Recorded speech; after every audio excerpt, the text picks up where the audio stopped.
This is the overhead tricep extension, a great way to help target the long head of the tricep. First up, you're going to set up that bench at a 45-degree angle, as you see right here. I'm doing this because it allows me to get a little more tension on the bottom half of the range of motion, so when the tricep in its fully lengthened position. Versus if I was laying flat on my back with the flat bench, also known as a skull crusher, I would not be able to get as much lengthening of the tricep. This angle of the bench also allows me to have the head in a neutral position, so looking straight forward and giving enough room between the bench and the back of my head to bring that bar down. For the grip of the bar, you're going to want to have a narrow grip to where there's only a hand length in between the two hands.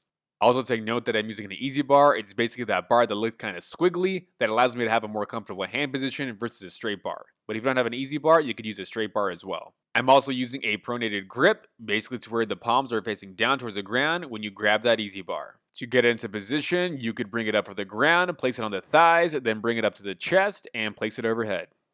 Also take note that I am letting those wrists relax with those knuckles down. It's a lot easier on my wrist and a lot easier on the forearms. However, you could also do it with those wrists in line with those forearms, whichever one you prefer.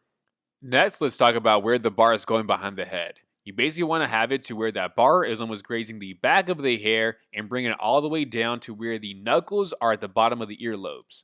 As you're going down, imagine like you're still trying to push up towards the ceiling. This is going to help you feel a little bit more in the triceps and also help you control the eccentric. Especially when you first start doing these, you're going to feel like those arms are kind of all wobbly and one hand may be more coordinated than the other.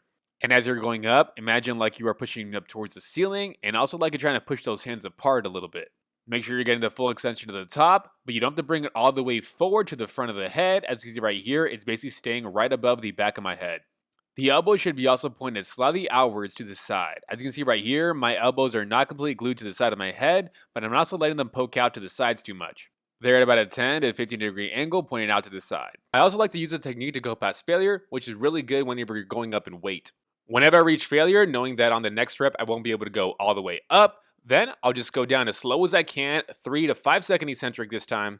Since you already reached failure, I can't bring it up, you're going to use the shoulders and the whole body to shrug it up over on top of the head onto the chest. And even go for another one just like that rep before. Again, like I said before, doing this technique can help you when you're going up in weight on this exercise. And also help you push past failure, getting a little bit more breakdown in the muscle, a little bit more hypertrophy. Let's grow those triceps, and you know what to do, like and subscribe please.